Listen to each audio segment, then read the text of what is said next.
How one conversation almost derailed a young man's future, and how he proved everyone wrong. This inspiring true story shows how determination can overcome prejudice, and why we must never let others define our potential. If you've ever faced someone telling you what you can't do, this journey will remind you why you should never give up on your dreams. Marcus Johnson sat nervously outside the guidance counselor's office, his college application folder clutched tightly in his hands. The hallway buzzed with the energy at Jefferson High School's college preparation week. Posters about scholarships lined the walls, and seniors hurried past with recommendation letters and transcripts. But unlike many of his classmates from more affluent neighborhoods who streamed in and out of the counselor's office with smiles and university brochures, Marcus felt a heaviness in his chest. Growing up in Oak Grove, the working-class neighborhood on the east side of town, he'd learned that opportunities often came with invisible barriers. Marcus Johnson? Mrs. Winters called from her doorway, peering over reading glasses. Come on in. The guidance counselor's office was a shrine to successful alumni, framed acceptance letters to prestigious universities, and signed sports memorabilia from former students who'd made it. Mrs. Winters had been at Jefferson High for 23 years and prided herself on knowing which students were Ivy material and which were better suited for more realistic paths. Marcus took a seat across from her desk, carefully placing his folder on his lap. Inside were applications for Stanford, Northwestern, Columbia, and the University of Michigan, his dream schools for their education programs. Since 7th grade, when Mr. Henderson had shown him how education could transform lives, Marcus had wanted to become a teacher. So, Mrs. Winters said, reviewing his file on her computer, you're interested in discussing college options? Yes, ma'am, Marcus replied. I've researched programs in education and secondary teaching. I'm really interested in Stanford's program, but I'm applying to several schools. Mrs. Winters' eyebrows rose slightly as she scrolled through his transcript. Her expression shifted from professional interest to something Marcus couldn't quite identify. Was it concern? Doubt? Marcus, I see you maintain a 3.8 GPA and your SAT scores are decent. You've been involved in tutoring at the community center and you're on the debate team. Yes, and I've been working with Mr. Henderson on some independent research about teaching methods in underserved communities, Marcus added, hoping to strengthen his case.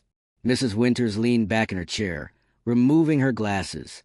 The afternoon sunlight streaming through the window cast shadows across her face as she sighed, a sound Marcus would remember for years to come. Marcus, I think we need to have an honest conversation about your future, she said, her voice taking on what she probably thought was a compassionate tone. I've been doing this a long time, and I've learned to recognize which students are being realistic about their prospects and which ones are reaching too far. The air in the room seemed to thicken. Marcus felt his pulse quicken. Stanford's education program accepts less than 8% of applicants, she continued, and Northwestern isn't much better. These are extremely competitive programs that typically look for students with different backgrounds. Different backgrounds? Marcus asked, though he already understood the implication. Let's be practical. You come from Oak Grove. You've done well, certainly, but these institutions look for students with extensive extracurriculars, international experiences, connections. She paused. Have you considered State University? Their education program is quite respectable, and it's more accessible for students in your situation. Marcus felt something inside him collapse, a structure of dreams he'd been carefully building for years.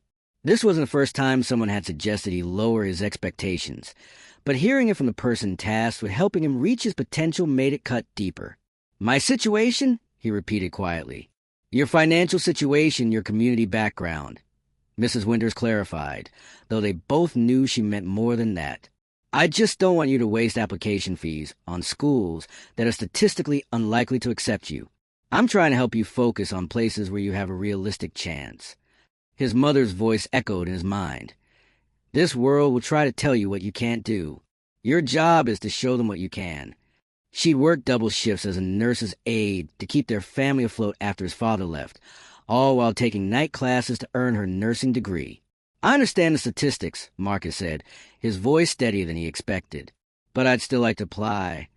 Mrs. Winters sighed again, this time with unmistakable impatience. Marcus. I've seen this before. Student from Oak Grove setting themselves up for disappointment. If you want my letter of recommendation, I think we should focus on schools where you won't be setting yourself up for failure. The message was clear. Aim lower. Accept less. Know your place.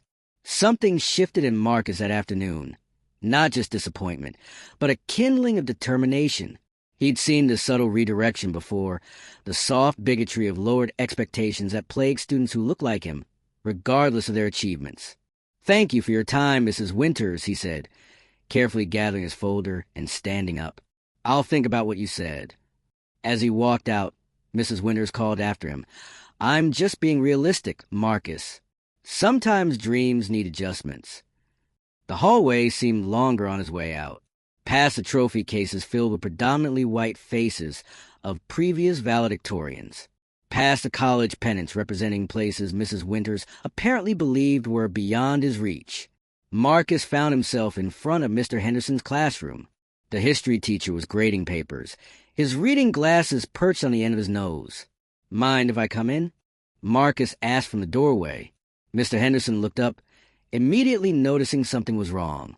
"Always close the door behind you." Over the next hour, Marcus recounted the meeting with Mrs. Winters, his voice occasionally breaking with frustration. Mr. Henderson, one of the few black teachers at Jefferson High, listened intently, his expression darkening. "You know what the saddest part is?"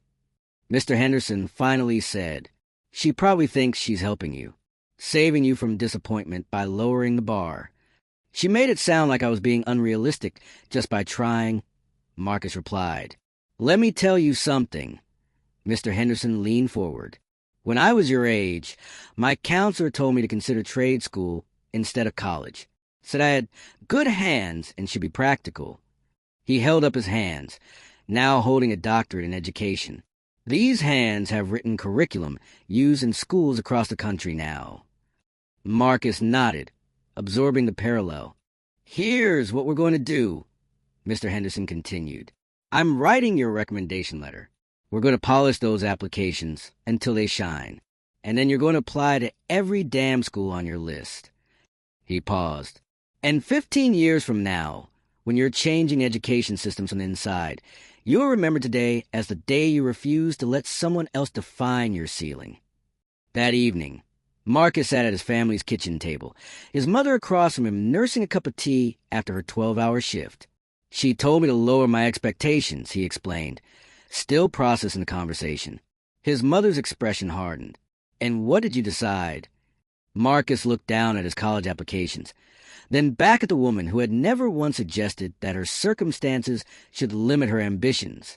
"I decided," he said slowly, "that I'm applying anyway, to all of them." His mother nodded, reaching across to squeeze his hand. "Then you'll need to work twice as hard on these applications. The world gives people like us one chance. If we're lucky, we have to be ready to seize it." That night, as his mother slept before her early shift, Marcus stayed up rewriting his personal statement. The essay that had once focused on his interest in education now addressed the very barriers Mrs. Winters represented. The systemic lowering of expectations for students from certain neighborhoods, certain backgrounds, certain skin colors. He wrote about Mr. Henderson showing him that education could be an act of resistance. He wrote about his mother's perseverance. He wrote about tutoring younger kids from Oak Grove who already believed college wasn't for people like them. And he wrote about the classroom he would someday lead, where every student would be challenged to rise, not counseled to lower their gaze. For months after his meeting with Mrs. Winters, Marcus stood frozen at the mailbox, staring at an envelope from Stanford University. Around him, the early spring air carried the scent of newly bloomed flowers from Mrs. Garcia's yard next door, but he barely noticed. The envelope felt impossibly heavy in his hands. His phone buzzed with a text from his mother. "Any news?"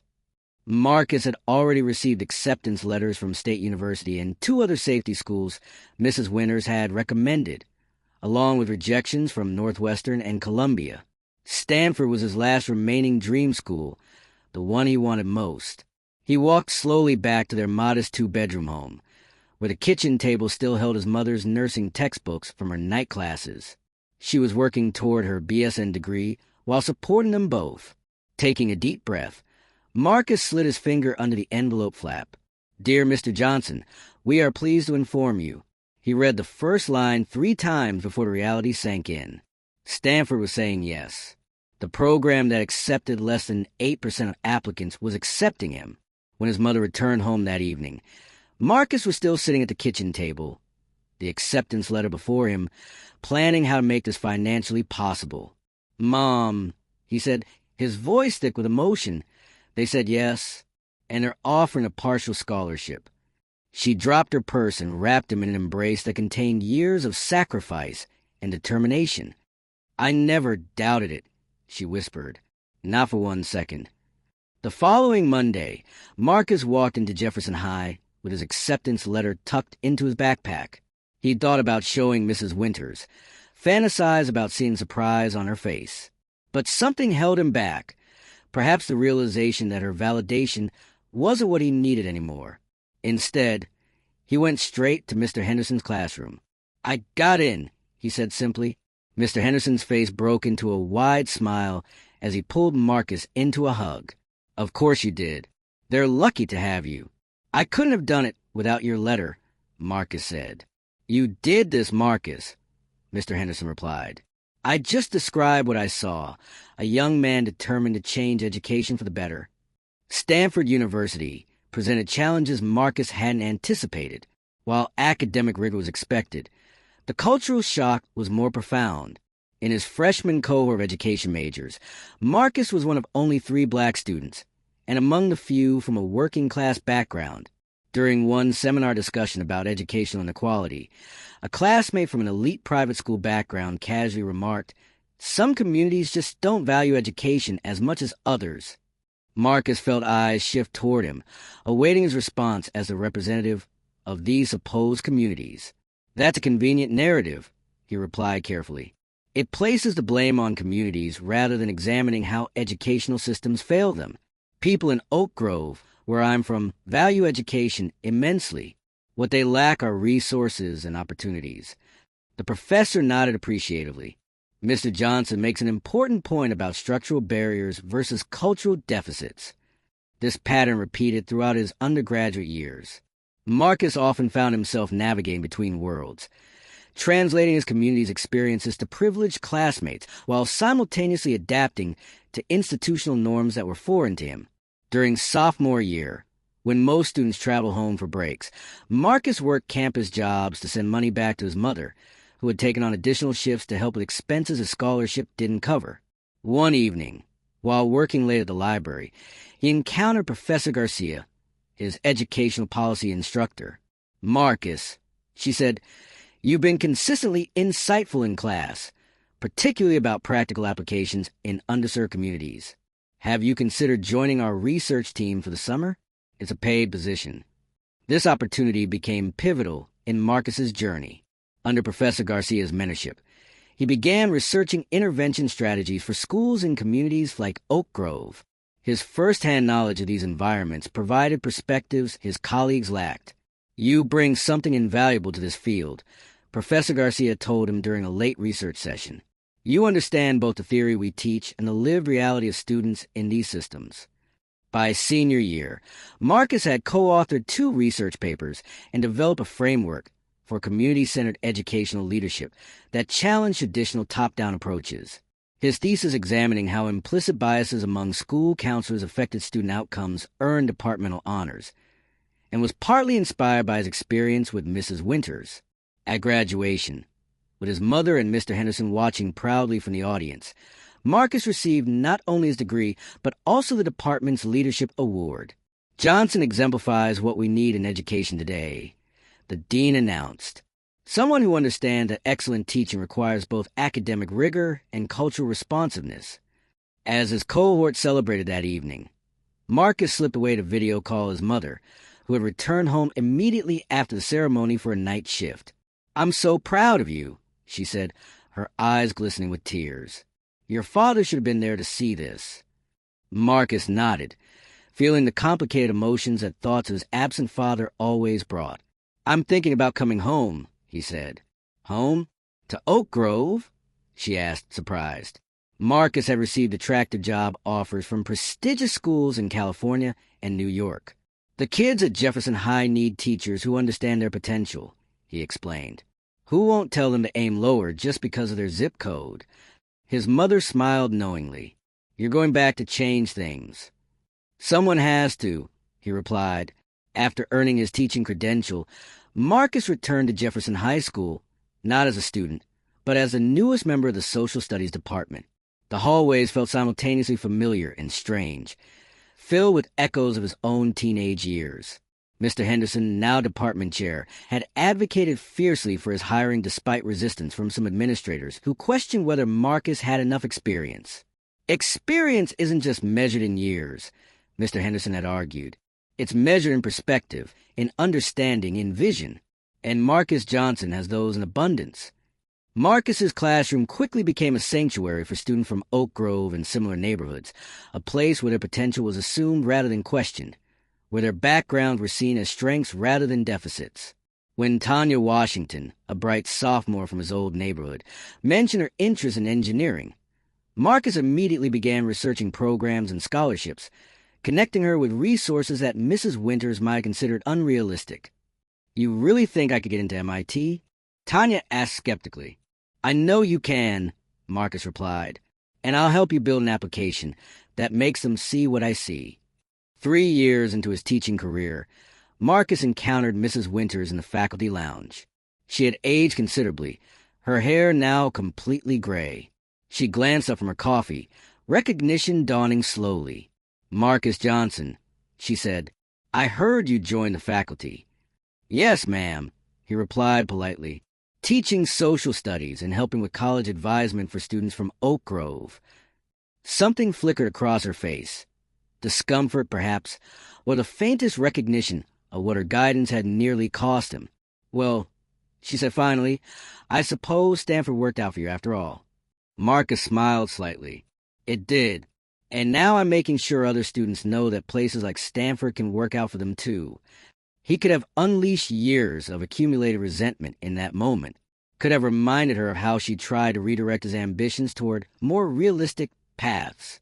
Instead, he simply refilled his coffee mug and returned to his classroom where Tanya and 3 other students were waiting for help with college applications. They were reaching for dreams that others might call unrealistic.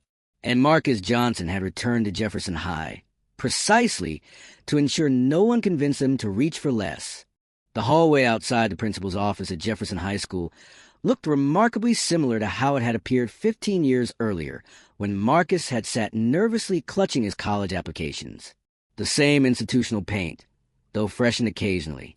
The same trophy cases, with a few new additions. Even the same slight squeak in the floor tiles near the water fountain. But Marcus Johnson was not the same. Now in his early 30s, his decade of teaching experience had transformed him into a powerful advocate within the school system. His classroom had become legendary among students from Oak Grove and similar neighborhoods, a place where their voices were valued and their potential was never questioned. Mr. Johnson? The superintendent's secretary emerged from the office. They're ready for you now. Marcus straightened his tie and entered the conference room where the district leadership team had gathered. After Principal Williams announced his retirement, the search for his replacement had narrowed to 3 candidates. Marcus was the only one from within Jefferson High, the only one who had once walked its halls as a student. Mr. Johnson. Superintendent Grayson began. Your interview scores were exceptional, and your vision for Jefferson High is compelling. But some board members have concerns about your approach. Marcus nodded, understanding the subtext. His advocacy for students from marginalized communities had occasionally created tension with the status quo. My approach is informed by both research and lived experience, Marcus replied. The data shows that when we remove systemic barriers and communicate high expectations, students exceed them, regardless of zip code or background. Some parents from the North Side are concerned you might shift resources away from advanced placement classes to support remedial programs, another administrator noted. Marcus met their gaze steadily. I believe in creating pathways of excellence for all students. That doesn't mean taking from some to give to others. It means identifying where our systems are failing particular groups and addressing those failures. He paused, then continued with quiet intensity. 15 years ago, I sat outside this very office being told that students like me should lower our expectations. That college advisement should be realistic rather than aspirational. I'm not interested in continuing that legacy. A week later, Marcus received the call. The position was his. On his first day as principal, Marcus arrived at dawn. The empty halls of Jefferson High held both memories and possibilities. He walked slowly past the guidance office where Mrs. Winters had once advised him to aim lower. She had retired 5 years earlier, but the impact of her mindset lingered in the school's culture. In his new office, he found a handwritten note from Mr. Henderson, who had since moved to the district curriculum office. The true measure of leadership is not how many followers you have, but how many leaders you create. Today, you begin creating them. I couldn't be prouder. Marcus pinned the note to his bulletin board, a reminder of what supportive mentorship could achieve. His first initiative as principal was establishing the Pathways to Possibility program, creating structured supports for students from historically underserved communities to access advanced courses, college preparation, and leadership opportunities. We're not lowering standards, he explained to skeptical faculty members during his first staff meeting. We're removing barriers and providing scaffolding so all students can reach those standards. Some teachers embraced the vision immediately. Others, particularly those who had been at Jefferson High for decades, viewed it with suspicion. These programs sound wonderful in theory, remarked Miss Peterson, an English teacher with 27 years of experience. But some students simply aren't prepared for advanced work. We can't force them into courses where they'll struggle. Marcus recognized a familiar pattern. Well-intentioned educators confusing lack of preparation with lack of potential. I understand your concern, he replied carefully. But what if our role is to address that preparation gap rather than accepting it as inevitable? What if we stopped asking whether students are ready for advanced courses and started asking whether our courses are ready for all students? His first year as principal was challenging. Faculty resistance, budget constraints, and ingrained cultural expectations created obstacles at every turn. But small victories sustained him, like watching Darius Williams, a quiet sophomore from Oak Grove who had been tracked into remedial classes despite his clear potential, thrive in AP Physics once given the opportunity.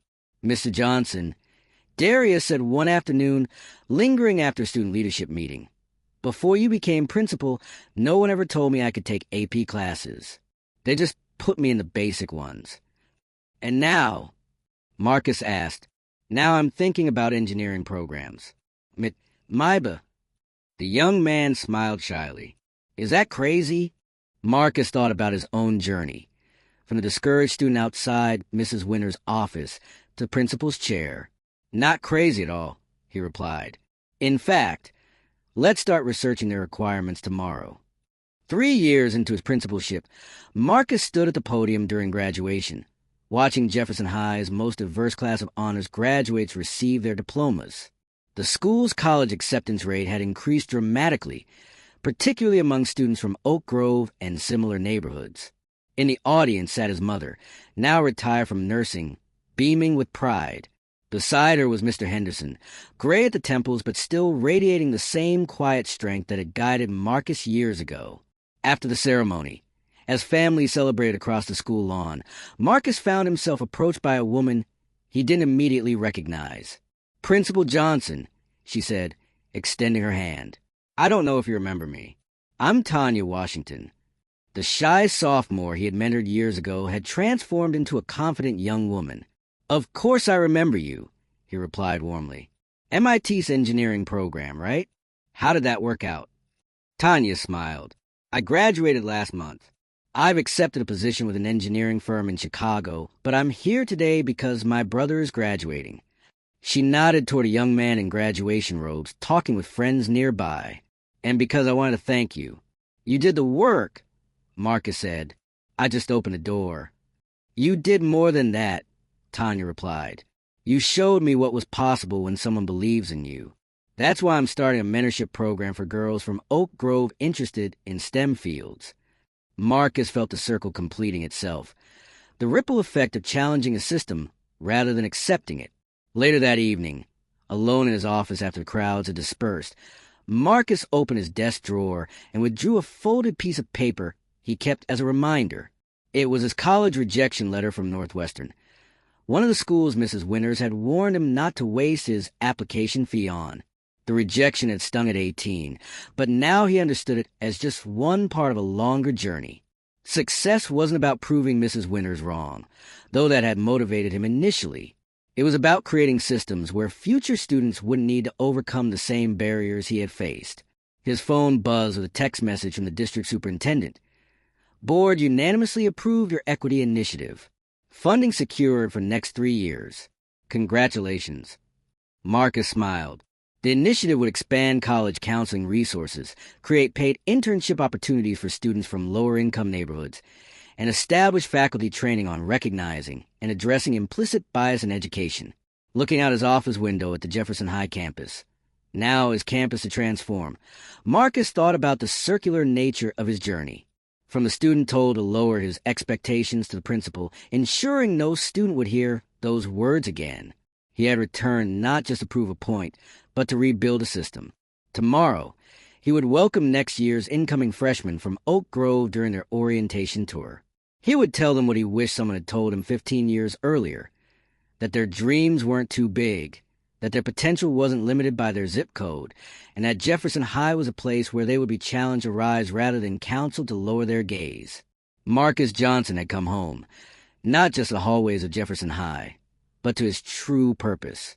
In the quiet of his office, with graduation decorations still adorning the campus outside, he made a silent promise to every student who would walk through these doors.